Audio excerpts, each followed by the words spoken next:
साल पहले जब तेरा छोटा भाई बीमार था तूने मुझसे 5 लाख रुपए उधार लिए थे। अगर शाम तक मेरे पास मेरे पैसे नहीं पहुंचे तू और तेरा भाई खत्म। समझ गया ना तू?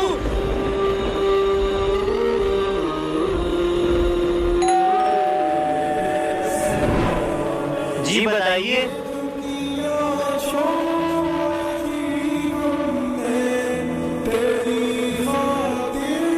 छोटे जमात वाले आए, क्या मैं उनके साथ चला जाऊं? भैया आप बेफिक्र होकर जमात में जाओ, बेशक मदद करने वाला अल्लाह है।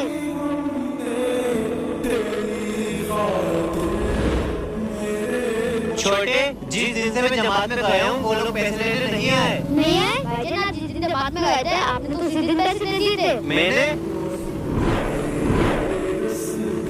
ले छोटे, उन लोगों को उधारी के पैसे दे देना।